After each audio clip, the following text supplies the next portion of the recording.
Perodua Kancil 2026 dibayangkan sebagai kemunculan semula sebuah kereta legenda yang pernah menjadi pilihan utama rakyat Malaysia.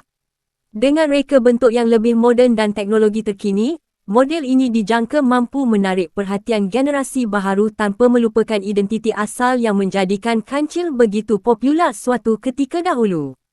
Sebagai sebuah kereta kompak, Perodua Kancil 2026 direka untuk memberikan pengalaman pemanduan yang mudah, selesa dan menjimatkan kos bagi kegunaan harian.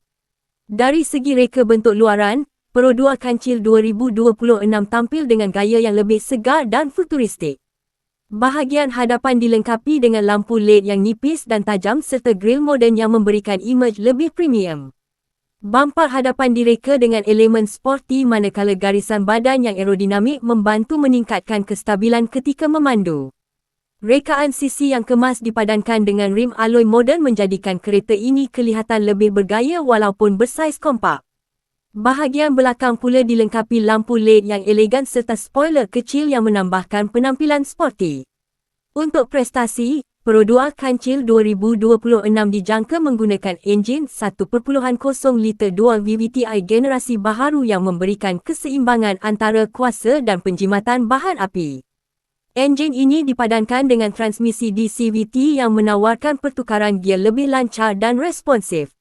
Gabungan ini membolehkan Kancil memberikan prestasi yang baik ketika memandu di bandar serta perjalanan di lebuh raya.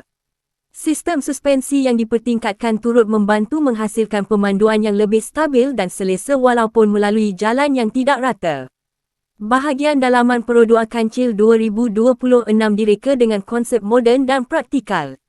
Walaupun bersaiz kecil, ruang kabin disusun dengan bijak untuk memberikan keselesaan kepada 4 hingga 5 penumpang.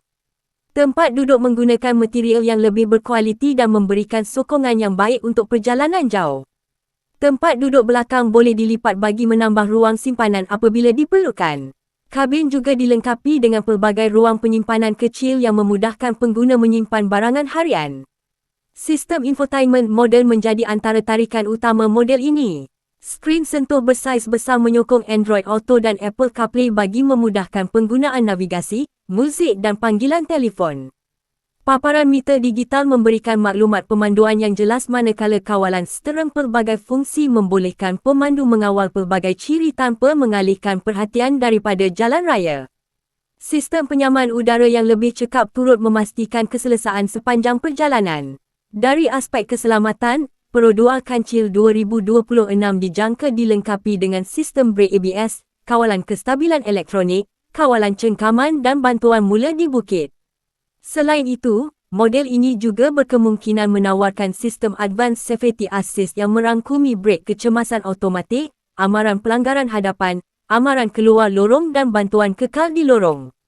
Kamera undur, sensor parkir dan beberapa beg udara turut meningkatkan tahap keselamatan pemandu dan penumpang. Kecekapan penggunaan bahan api menjadi salah satu kelebihan terbesar Perodua Kancil 2026. Dengan teknologi enjin moden, reka bentuk ringan dan aerodinamik yang lebih baik, model ini mampu memberikan penggunaan petrol yang sangat menjimatkan. Kos penyelenggaraan yang rendah serta alat ganti yang mudah diperoleh menjadikan Kancil pilihan ideal untuk pelajar, pekerja muda dan keluarga kecil yang mencari kenderaan mampu milik. Secara keseluruhannya, Perodua Kancil 2026 menawarkan gabungan reka bentuk moden, prestasi yang cekap, teknologi pintar, ruang dalaman yang praktikal dan ciri keselamatan terkini. Jika model ini benar-benar diperkenalkan semula, ia berpotensi menjadi salah satu kereta kompak paling popular di Malaysia dan meneruskan legasi hebat nama Kancil untuk generasi baharu. Apa pendapat anda tentang Perodua Kancil 2026 ini dan adakah anda ingin melihat model legenda ini kembali secara rasmi ke pasaran Malaysia? Jangan lupa subscribe channel ini untuk lebih banyak video menarik tentang kereta dan teknologi terkini di channel ini.